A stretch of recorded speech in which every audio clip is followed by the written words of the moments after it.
All right, so in this video, what we are going to do is take a look at how to install the Multipass on a Linux machine. Now, as you can see, I'm on my Mac, but I have a remote Linux machine that I'm going to log into. So let me just go ahead and pull that up. So this is our Linux machine, and what we'll do is follow the steps to kind of install Multipass in here. So the first thing I'm going to do is, launch a terminal. So, launch a terminal. So I have a terminal. So I'll need this in a while. And then I'm going to open up my Firefox browser. And once I am here, I'm going to write Multipass. So what we are intending to do is look up the steps to install this. So I'll straight up go to, Multipass's website and accept all the cookies because I don't care. And somewhere there has to be documentation, and within documentation there would be I think it's the how to guide install multipass. Somewhere I need to go check multipass for Linux. So this command is for Linux right here, and we can go ahead and choose other OSs, but Linux is what we are after. Okay, so I'm going to get this aside, and we have the terminal here. Let me go ahead and paste that on terminal, and know that we will need to use sudo here. Sudo snap install. I give my password, uh, and then we just wait while it installs. You know, there is like a level of satisfaction. It's an odd satisfaction that at least I get by looking at the progress bar make progress, and we are almost done. Now, of course, the download and install time depends on your network speed. And let's see, should install it now. Done. And something happened. Okay. So the remote connection disconnected. So let me log into my machine again. As luck would have it, Murphy's Law in action. So let's see what's happening. My remote machine doesn't seem to cooperate. Why? Okay. Welcome to live debugging. So the first thing we do is, okay, force quit. Oh, it's not responding. Let's force quit it. Yes, of course. All right. So I'm going to bring up the remote connector. Let's see. Yes, we are back in business. All right. Sorry for the disconnection, but now we have multipass here.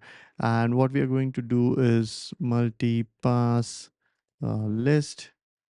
We don't have any instance, which is perfect. And now I'm just going to do multipass shell, right? And again, we don't have to do all of the multipass thingy.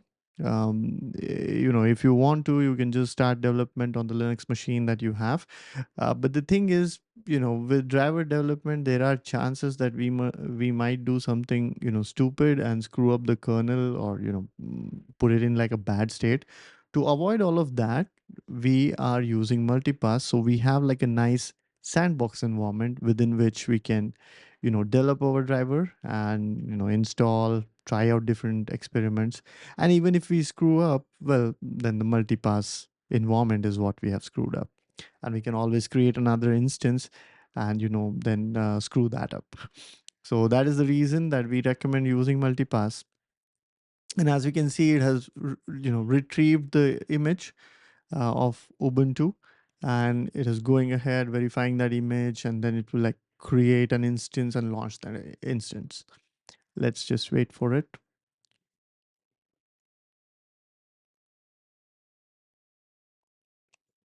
Yeah, almost done. You can skip forward if you'd want, or just listen to me blabber and talk shit, kind of. Yeah. All right, we'll just wait. This is like almost done. Yeah, I can tell. It's almost done.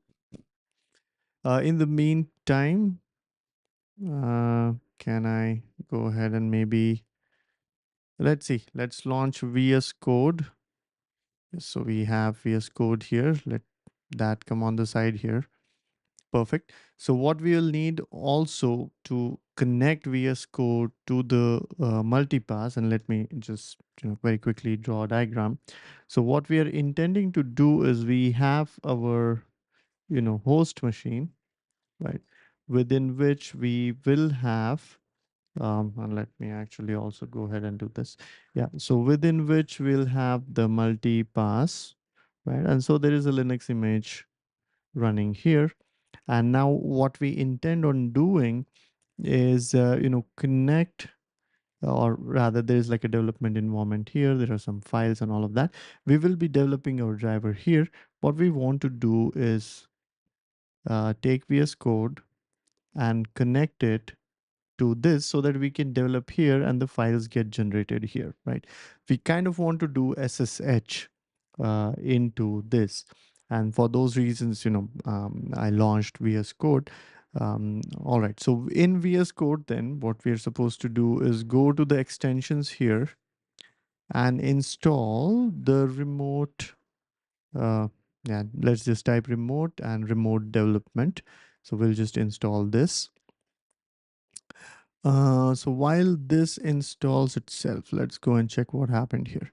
All right, perfect. So it went ahead, created the primary instance named primary, and it also went ahead and kind of, launched it. So if you see now here, Ubuntu at the rate primary is what we see.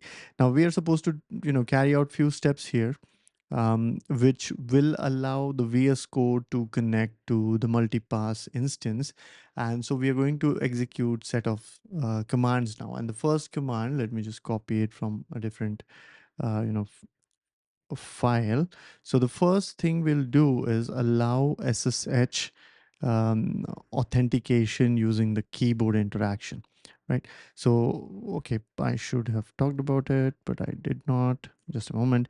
Yeah, so this is the file that we want to edit, the /etc/ssh/sssd underscore config.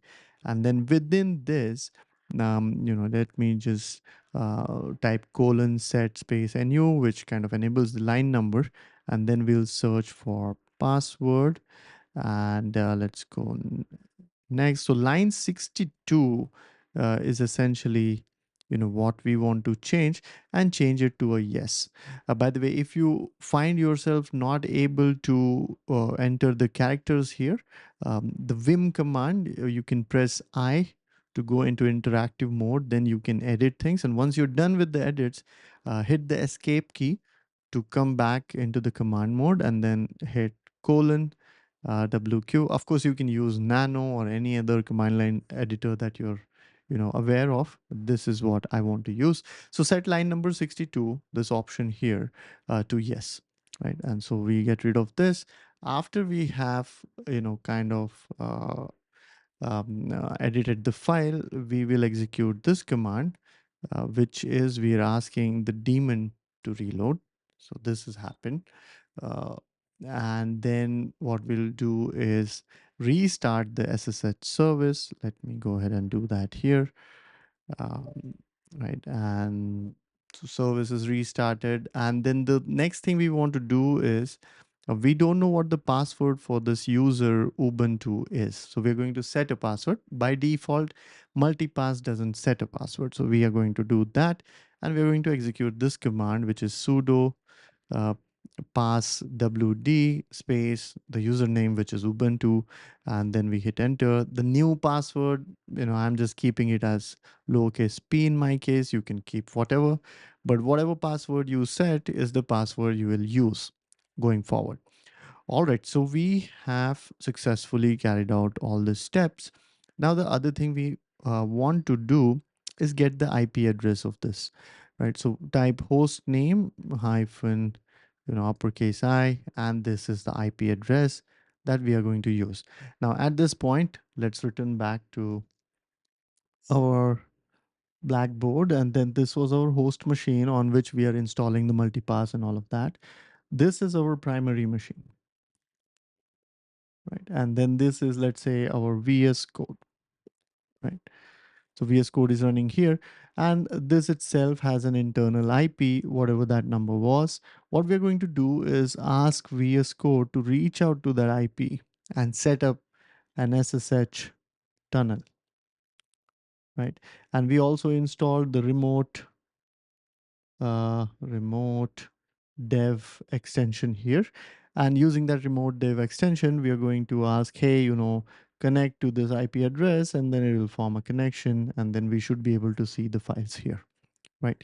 And let's then quickly take a look at how we do that. All right, so this is the IP address. Let's copy it, then go to our VS Code, and here we will see this remote explorer, right? So what we want to do is go to remote explorer, be sure to change the dev containers to remotes tunnels slash ssh. And once we are there, then go ahead and against this ssh right here, click on new remote. So once the new remote is enabled, or this kind of tray pops up, I don't know, tray or some user input related panel pops up, type Ubuntu, which is the username for the primary machine, and then add the rate, and then go ahead and paste the IP address. Then hit the return key, and then add it to like the .ssh/config. Everything's great. What we are going to do is move this aside, close this.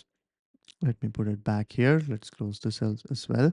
Then hit this refresh button here, right? And the moment you hit refresh, you will see the IP address right here. Now what we'll do is say, go ahead and connect it in the current window, and let me get myself out of view. Notice what happens here. So once I go ahead and hit, connect in the current window, you will see that VS Code is trying to establish connection. It is asking me, should we continue? I say yes. Then it asks me for the password, and this is the password we set, in my case, P. So once I put the P and hit return key, it establishes a connection. And once the connection is established, we should quickly see we should see this change to the remote IP address. That should happen anytime now. Right, perfect. So here we see that the remote IP address is seen, which means now VS Code is connected to the primary instance of Multipass. And let me now get this out of the way. Let's go ahead and put this on the right. Okay, so now I'm going to try and open a directory in VS Code, which is the directory is again on the primary machine. So first off, let's do an ls vc home and vc snap. What I'm going to do is create a new directory called ldd Linux device driver, right? And when I now get into it, there is nothing right here. Now I go back to VS Code, say open folder, and all of a sudden I see here LDD. And LDD again should enforce the notion that VS Code is actually connected to the primary instance, and we are seeing a view inside of the primary instance, right? So I connect to LDD and say okay. And once I've done that, okay, it's kind of now asking me if I trust. Yes, I trust the authors. The author is I or me, or whichever is the correct usage. All right, so now we don't see any files here. Let me go ahead and create a test file here, which kind of, let's say, has hello world. This is just us, trying to confirm, and let me go ahead and save it. And now I come back to this terminal, say ls, and I see test. And when I do cat test, I should see hello world, right? Same exact thing as here. So this hopefully should convince you that we used multipass to create like a sandbox environment, a virtual what do you say, a virtual box kind of an environment where we have the Ubuntu operating system running with Ubuntu as the user, and this machine's name is called primary. And what we did was followed through some steps to allow VS Code, which is outside of the sandbox environment, to connect to it. And any experiment that we do now will be within this primary instance, which is a virtual machine, which is a sandbox. And again, just to reiterate, we did all of this song and dance just so that we have a sandbox environment in which to write our code. And if we screw up and do some damage, the damage is not going to happen to your machine, not to your operating system, but to the sandbox. All right, if you are able to get to this point, congratulations. You and I are at the same level now in terms of trying out experiments, and I'll see you in the next video.